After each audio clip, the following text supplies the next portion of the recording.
Presentation in Unit 6. This is called Protection from Mayhem. It says, sometimes thinking can destroy your momentum, from Tom Watson, a golfer. Okay, so for this presentation, students should be able to understand the momentum as a conserved quantity. They should be able to distinguish between an elastic and an inelastic collision, and they should be able to use this formula right here, which represents the conservation of momentum for a two-body system. So what we already know. We already know that force is change in momentum over time.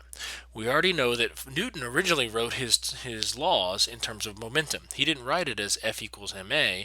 Instead, he wrote it as F equals m delta v over delta t, where this was momentum.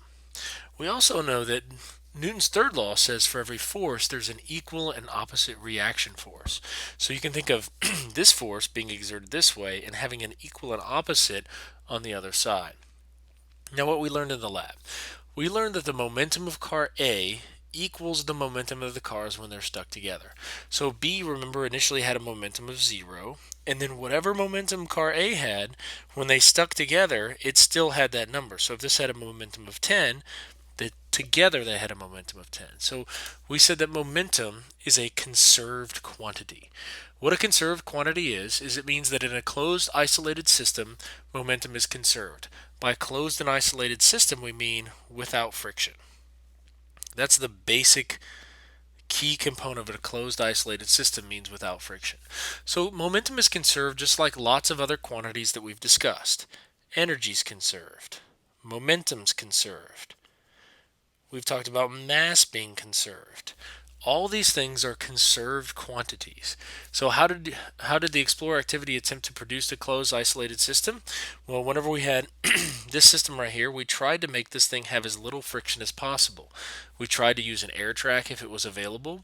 We tried to use really smooth wheels. We tried to use all sorts of things to reduce the friction if possible.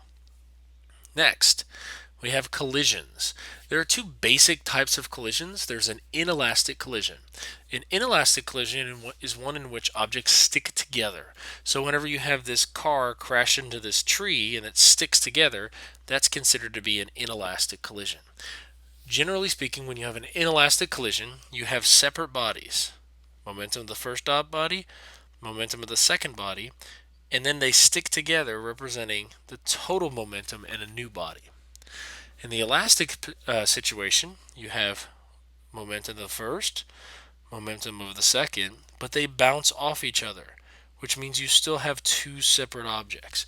Now, what makes something an elastic collision is the fact that kinetic energy is conserved as well. So if you have 100 joules of kinetic energy on this side, you must have 100 joules of kinetic energy on that side. Now, in reality, most collisions are somewhere in between. You don't always have objects stick together permanently. Like, you don't see a car hits a tree, and yes, it may bend around it, but it may also move backwards a little bit. And then, generally speaking, you do not see perfectly elastic collisions except in contrived experiments or experiments within the lab. So this one says, a ball of modeling clay is fired at the box at rest as shown. An inelastic collision occurs. Describe the velocity, including the direction of the clay box combination. So the only thing that has momentum to begin with is the clay. That has some sort of momentum. The box has a momentum of 0. Because the clay hits the box and sticks, one of the things that we can say is that whenever it sticks together, the momentum has to be that number. Whatever number it originally was, that's going to be the box-clay combination. So they're going to have the same momentum. Now, what you should realize, though, is that the velocity is going to be less, because although the momentum is the same, momentum is equal to mass times velocity. The mass of the system increases. The box plus the clay is going to have more mass than just the clay. In the next example, it says the roller skater shown below initially travels at a constant velocity to the right, so she's traveling this way. She trips, and in order to regain her balance, throws her trays forward. What will happen to her velocity? So she's traveling this way with some sort of velocity. She trips, she stumbles, and she takes these things and throws them this way. Whenever she throws them that way, she's giving them some sort of momentum. Now remember, Newton's third law says for every force there's an equal and opposite force. So as she gives these things momentum, initially she had a momentum, let's say, of 1. By giving these things momentum right here, she gives them 5 momentum. Well, remember, everything's got to come back to that 1 number. So if she gives them 5 momentum, then she must have -4 momentum on the other side. So if the momentum of the trays is this way, the momentum of her body moves this way. It says a man and his son are stuck on a frozen pond. The boy, a physics prodigy, pushes his dad with a force of 50 newtons. Which will get off the pond? Which will get off the pond? If both, which one will get there first? So if both of them, boy pushes dad, dad pushes boy, equal and opposite forces. Now, if you were to put this in terms of momentum, you could say that mass times change in velocity over time is equal to mass times change in velocity over time. In other words, if you have the boy who has a smaller mass, that would result in a larger change in velocity over time because these two numbers together have to equal.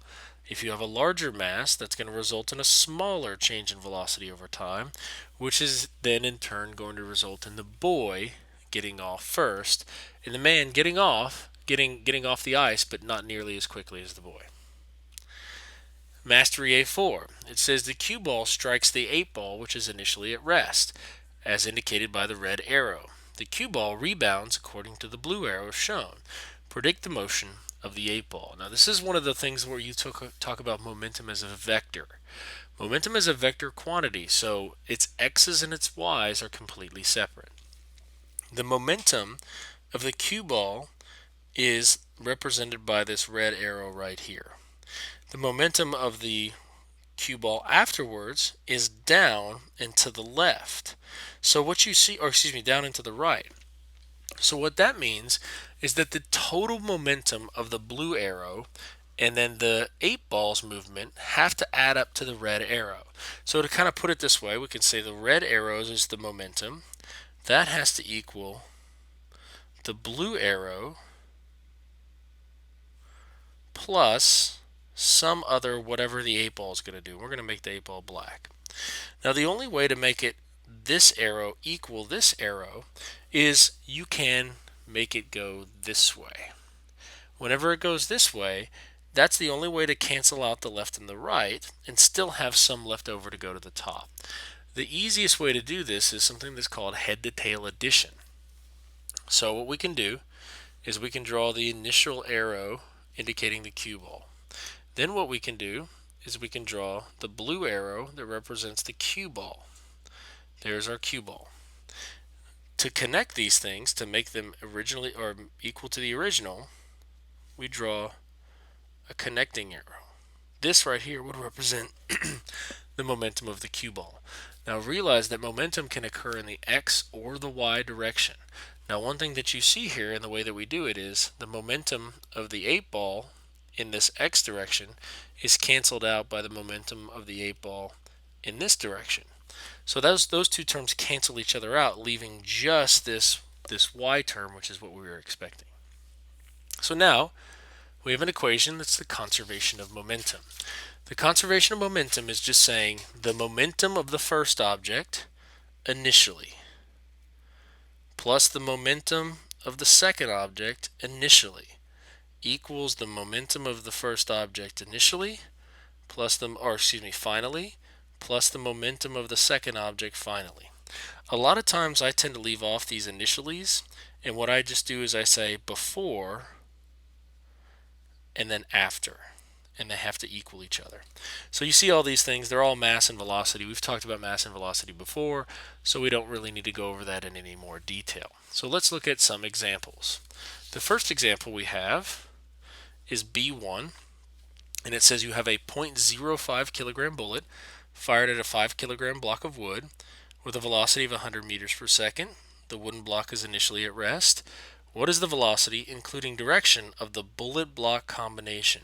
So what that tells me is this thing is an inelastic collision because the two things are combining together. So what I want to do is I want to find the velocity of the two objects together. So I'm going to signify that as vt. Since this thing is an inelastic collision, it's going to start off as two things. So I can say that the momentum 1 plus the momentum 2 equals. Since it's an inelastic collision, they stick together and become a single object, or the object together, or total. So if I can find the momentum of the individual objects, it will equal the momentum of the total. But I'm not interested in the total momentum. What I'm interested in is the final, or the total velocity, the velocity of the objects together. So what I can say is m1v1 plus m2v2 is going to equal mtvt. So the first thing I want to do is I want to look at the masses. I have mass 1, which is 0.05 kilograms. I have mass 2, which is 5 kilograms. What that allows me to do is say that the total mass in this case would be 5.05 kilograms, because mass 1 plus mass 2 equals the mass together. I also have the initial, or velocity, of block 1, or the bullet, which was 100 meters per second. I have the velocity of the second object, which in our case was the box, which was 0. And then I'm trying to solve for the vt term. Okay, so what you should see is right away this term cancels out completely. And the reason why it does is the second velocity is 0. Any number times 0 is going to be 0. So I can take m1 times v1. I can say 0.05 times 100 is equal to the mass together, which is 5.05 vt. Okay, at this point, you would divide both sides by 5.05. And when you do that, you end up with a velocity total of about 0.99 meters per second. In the second example, we say tool balls collide in a perfectly inelastic collision as shown. Perfectly inelastic means they stick together. What is the velocity of each after the collision? So once again, I know it's an inelastic collision. I'm trying to solve for the velocity of each. Well, the velocity of each is the velocity total. So I'm trying to solve for the same way that I did in the last one. But this time it's a little bit different. Whereas in the last example there was only one object moving initially, now I have two objects moving. Now whenever you have two objects moving, you have to be particularly careful about the signs of the velocity. So I'm going to have the same equation that I did in the previous example. It's going to be m1, well, we'll go ahead and write it out here. m1v1 plus m2v2 is going to equal to mtvt. The mass of the first object is 1.5 kilograms. The velocity of the first object is 10.